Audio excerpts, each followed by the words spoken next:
Graça e paz, adolescente. Vamos aqui para o segundo capítulo do livro que nós estamos estudando. O tema é João, Maria e a família recomposta que não consegue se compor. Se trata de uma história de uma adolescente e um padrasto que sente como se sua família sofresse mais dramas e traumas do que qualquer outra família, ou até mesmo de uma história de uma novela, né? E qual é o problema de Maria? O problema dela é que o padrasto está arruinando totalmente a vida dela. Esse é o ponto do problema dela. Ela tem 17 anos e há 2 anos os seus pais se separaram, divorciaram, e sua mãe veio a casar-se, né, com João. E o que acontece? Ela tá tão furiosa que ela fica o tempo inteiro com muita raiva, né? Ela associou a raiva dela a João, padrasto, e ela tá com tanta raiva que ela não consegue nem estudar, não consegue concentrar nos estudos, e ela não sente nem fome, porque o estômago dela dói tanto que quando ela vai comer, ela prefere, né, não se alimentar e só vai comer quando ela percebe que vai desmaiar de fraqueza. E quando João dá alguma direção para ela, quando ele pede qualquer coisa para ela toma aquilo com uma fúria muito grande, porque ela sente que ele está querendo controlar tudo na vida dela. E ela se aborrece quando ele fala a hora de dormir, ou determina um tempo para ela usar o celular ou o computador, e interfere até quando a mãe dela dá algum castigo. E ela fala para ele que quer que ele deixe ela em paz. Ela chega a falar isso para ele até umas 5 vezes, no mínimo, por dia, frisando: me deixe em paz, né? Você não é meu pai. Nesse ponto a gente pode pensar: meu Deus, né? Maria, ela precisa converter. E nessa história aqui, na verdade, Maria, ela já entregou sua vida para Jesus aos 12 anos de idade. Nós estamos falando de uma família cristã, esse exemplo. E ela entregou o coração de verdade. Ela foi intensa quando ela aceitou Jesus. E por isso, ela se sente muito culpada por causa dessa rejeição que ela tem com o padrasto João.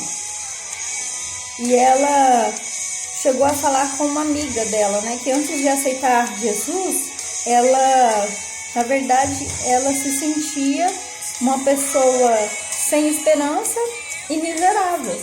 Mas depois desse sentimento que veio pro coração dela contra o seu padrasto, ela se sente apenas uma pessoa miserável. Então, no fundo, ela tem esperança, só que ela percebe que essa esperança está cada vez mais distante dela. Ela quer muito mudar, ela fica meditando, à noite ela tenta orar, ela fala com Deus sobre esse sentimento e ela pergunta para Deus por que ela não consegue mudar. E um dia ela chegou até mesmo em soluço, chorando, né, na sua cama à noite, e ela pensou: estou muito cansada de me sentir tão miserável o tempo inteiro.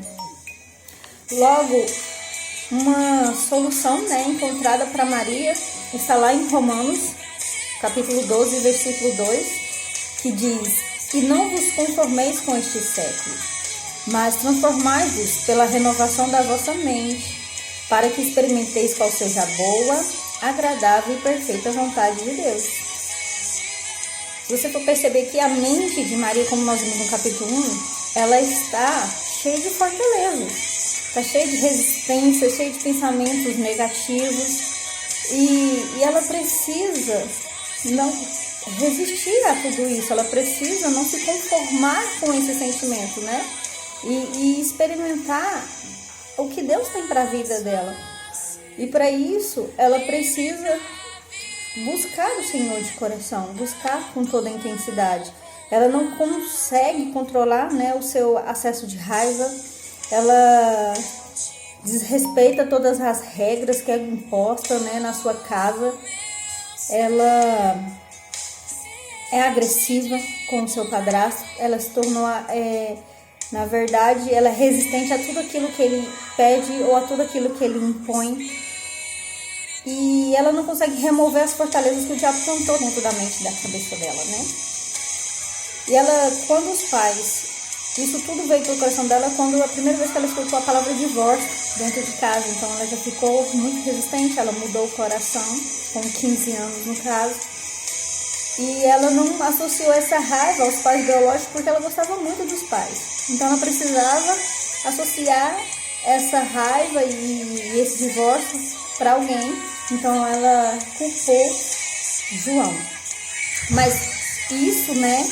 Na verdade, Satanás ele já veio com mentiras antes na mente dela. Então, o que ele lançou na mente dela como fortaleza, como seta, ele disse para ela: Maria, você é a razão desse divórcio. Eles brigam por sua causa. Você custou muito dinheiro para eles da vida toda. Eles se preocupam com suas notas. Você faz com que eles fiquem estressados. Por isso que eles brigam tanto. E houve outras mentiras também. Satanás, ele falou assim: aposto que os seus pais nunca se amaram. E ela ficava pensando: meus pais nunca gostaram do outro. Ou eles pensavam: tenho certeza que sua mãe queria casar com outra pessoa, seu pai também. Eles não eram satisfeitos no relacionamento. E até mesmo veio o pensamento de traição. Um traiu o outro. E como resultado disso tudo que veio na mente dela esses anos, né, durante esses 2 anos, ela resolveu colocar 2 coisas na sua mente. Uma delas: se o meu comportamento destruiu um casamento, então eu posso fazer de novo. Eu vou tornar a vida do João totalmente miserável. E assim, ele vai embora e os meus pais voltam. O segundo: aposto que João já era interessado, sim, na minha mãe. Esse caso não é de agora. Ele é uma pessoa nojenta. Ele deveria simplesmente nos deixar sozinhos. Agora eu lhe darei o que ele merece. Ele vai desejar nunca ter se aproximado da minha família. Resumindo, eu vou fazer a vida dele no inferno. Imagina tanta mentira na mente de uma pessoa, né? Todos os dias isso passando na mente de Maria. E se fosse com você, né? O que você faria? Como reagir a uma situação dessa? Nós temos aqui o versículo de hoje que eu deixei, né, para você, que é João 8, versículo 31 e 32, quando Jesus está falando com os discípulos. E ele fala o seguinte: se verdadeiramente sois os meus discípulos, se vós permanecerdes na minha palavra, sois verdadeiramente meus discípulos, e conhecerás a verdade, e a verdade vos libertará. Jesus, ele ensina nesse versículo aqui como nós devemos, né, pisar na cabeça do diabo. Ele nos ensina o princípio, que na verdade nós devemos permanecer na palavra de Deus, que nós devemos ouvir a palavra de Deus. Hoje em dia, nós temos vários meios para ouvir a palavra de Deus. Nós temos internet, nós temos grupos, né, de adolescentes, grupos de jovens, nós temos, na verdade, conferência, nós temos, né, ministração, temos rádios evangélicas, temos estudos em CDs, em DVDs, em livros. E se isso também não for suficiente para você ouvir a palavra de Deus, existem 2 maneiras, né, para nos ajudar, nos auxiliar em momentos difíceis, assim, na nossa mente, para lidar com os problemas. Uma dessas armas, é o louvor. Porque o louvor, ele sempre dá um pontapé em Satanás. O louvor, ele liberta. Mas ele precisa também ser um louvor de coração. Você precisa adorar ao Senhor. Você precisa louvar ao Senhor. Colocar o fone no seu ouvido, no seu quarto, e cantar louvores a Deus nos momentos difíceis da sua vida.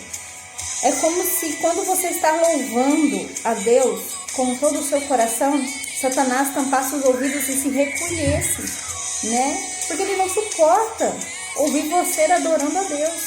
E outra arma para você conseguir vencer a batalha na sua mente é a oração. E a oração, ela tem que ser real. Ela tem que ser uma oração verdadeira. Você precisa ter intimidade com Deus Pai.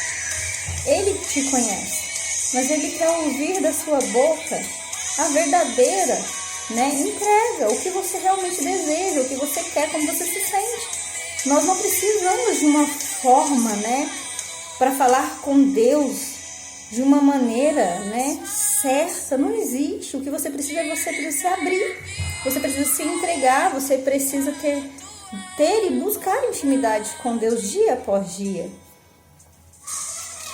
Nós devemos nos aproximar de Deus em oração e conhecer Ele como um Deus Pai amoroso. Deus, Ele é Pai. Nós somos seus filhos e Ele nos ama. Nós precisamos conhecer Jesus. O amor de Jesus foi tão grande por nós que Ele se entregou na cruz. Não podemos duvidar desse amor, dessa entrega. E nós devemos também conhecer o Espírito Santo de Deus. O Espírito Santo que intercede por nós. O Espírito Santo que traz em nosso espírito aquilo que Deus deseja. E o Espírito Santo, ele é tão lindo, né, que ele leva, na verdade, até Deus os nossos pedidos. Ele conhece o nosso coração e ele intercede junto ao Pai por nós. Nós precisamos ter intimidade com o Espírito Santo para podermos desbloquear a nossa mente, desbloquear os nossos ouvidos, abrir o nosso coração para ouvir aquilo que Deus quer falar conosco.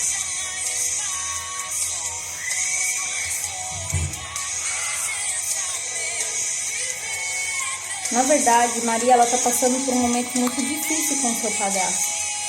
E ela precisa conhecer essa realidade da palavra, do louvor e da adoração, porque ela busca, ela é uma adolescente cristã, assim como você. Ela se sente culpada, ela se sente uma pessoa miserável. E ela quer melhorar. E ela precisa disso que nós falamos, de intimidade. Ela precisa ouvir a palavra de Deus, ela precisa praticar a palavra, ela precisa ser levada a ter intimidade com Deus para receber a libertação. E nós vamos para um outro ponto, que é saber um pouco da história do padrasto dela. João tem um problema. Sabe qual é o problema do João? Minha enteada não me dá nenhuma chance. João, ele tá tão cansado das brigas, ele tá tão cansado das murmurações, de bater boca com Maria e dos olhares gelados dela e dela ir lá, bater a porta. Então ele tá tão cansado que ele decidiu não fazer mais nada. Ele simplesmente, quando chega do trabalho, ele liga a televisão, no esporte, fica lá assistindo e deixa. Ele pensa o seguinte: talvez, né, simplesmente me afastar de Maria por um tempo, nossos problemas vão cuidar de si mesmo, vão se resolver. Com o tempo ela irá me aceitar. Certamente eu irei orar sobre isso, mas além disso, o que eu posso fazer? Isso, na verdade, é uma oração muito vazia de João. É uma oração, na verdade, que abre portas para Satanás agir na mente dele, com mais negatividade, com mais incapacidade, e ele não tomar o papel do homem dentro de casa. A Bíblia disse que cabe, né, o homem, ele deve amar a sua esposa como Jesus amou a igreja. Deve cuidar dela, né, da sua casa, como Jesus cuidou. E Jesus, ele fez tudo com muito amor. E é necessário que João tenha essas atitudes, ele tenha firmeza, ele seja autoridade ali. E não é fácil a atitude, a posição que João precisa tomar, né? Porque, na verdade, Maria, ela também está agindo por meio do que Satanás implantou na sua mente. E por mais que essa família seja uma família cristã, Satanás está operando ali com as suas artimanhas. João, quando ele foi criança, ele foi uma pessoa muito, né, afrontada. Ele foi uma pessoa que foi muito abusada verbalmente pela sua mãe. Ele era daquelas crianças que quando ia fazer alguma coisa, as coisas não davam certo. Então ele escutou a vida dele inteira. Você não vai dar certo, você é muito atrapalhado, o que você faz é um fracasso, você nunca vai vencer na vida. E ele cresceu com aquilo. Quando ele estava na escola, ele se apaixonou por um menino e chegou até a namorar. Só que como ele era uma pessoa tão insegura, ela não quis mais namorar com ele e largou ele para ter um outro relacionamento com outro rapaz na escola. E aquilo mexeu muito com ele, aquela rejeição. E ele se sentiu rejeitado também pelos anos, né, pelos seus amigos. E aquilo estava no coração de João. E ele, na verdade, quando ele casou, né, com a mãe de Maria, ele quis ser um bom pai para ela. Ele fez o possível para ser um bom pai. Ele é um homem de Deus. Só que ele foi muito rejeitado. E ela, Maria, fez como a mãe dele. Ela gritava com ele. Ela caçoava dele o tempo inteiro. E aquilo incomodou muito o João. Então ele chegou a um ponto que ele falou o seguinte: não adianta dizer às pessoas o que você pensa, o que você quer, porque elas não vão prestar atenção mesmo. Se você quiser que as pessoas o aceitem, é melhor fazer o que elas querem. E João não tinha atitude. A atmosfera desse lar é uma atmosfera muito triste. Porque acabou que gerou um tempo de paz quando João ignorou Maria, parou de dar direções. Ele na verdade, ignorou e Maria ficou na dela. Mas não havia paz naquele lar. Eles iam para a igreja, é como se tivesse tudo ok, mas dentro do coração e da mente havia uma ação de Satanás. Não estava tudo ok. É preciso, né, resolver as situações. E muitas vezes, o que é necessário? Você confrontar o seu passado. Eles precisavam confrontar o passado deles.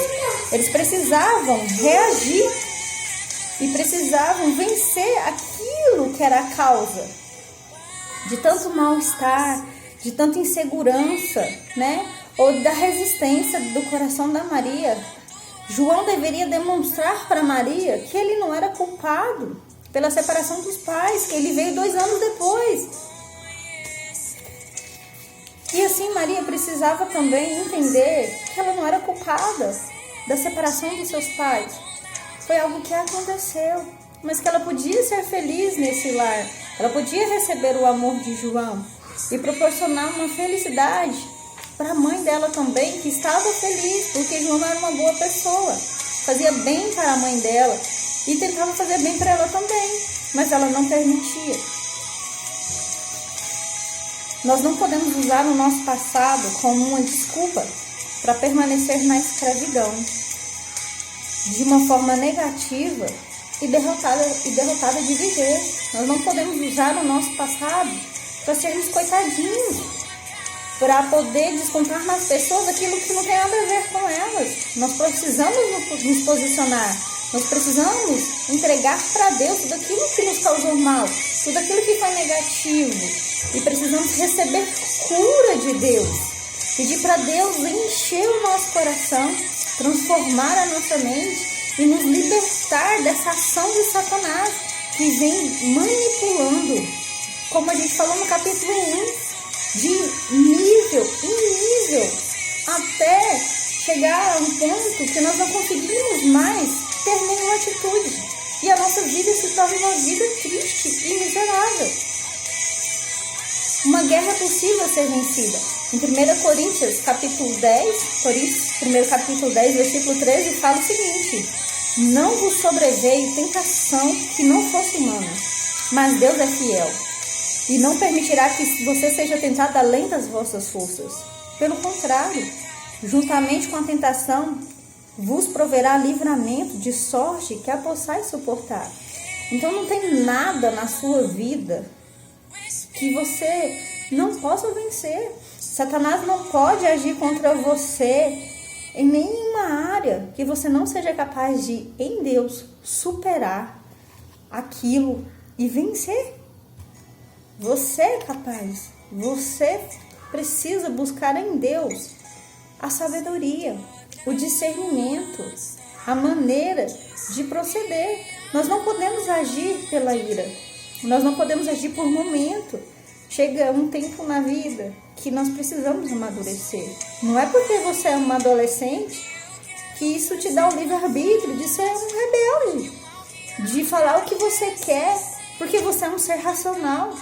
Você já é uma pessoa que tem sim capacidade de ter maturidade. Você precisa entender que a sua luta não é contra a carne e o sangue. A sua luta é contra o diabo e as suas fortalezas do mal. Se apegue à palavra de Deus. Se apegue àquilo que te dá esperança. A vida é muito curta e ela passa rápido. E você precisa viver ela de uma forma intensa. Jesus falou que nós vamos ter aflições, sim. Mas e daí? Você vai parar? Não. Vamos prosseguir. Vamos continuar. Tem dias difíceis, tem dias que são mais fáceis. Nós estamos vivendo aqui um tempo de epidemia, da qual nós nunca esperamos ficar dentro de casa. Mas e aí? A nossa vida continua. Nós precisamos perseverar. Vai vir dias melhores. O Senhor está agindo. Precisamos orar. Precisamos adorar a Deus. Precisamos cuidar da nossa família em oração. Precisamos levantar clamor dentro do nosso lar e pedir que ali o Espírito Santo de Deus venha reinar. Que o Senhor possa te abençoar. E lembre-se que não importa a batalha que você esteja enfrentando, você não está sozinho.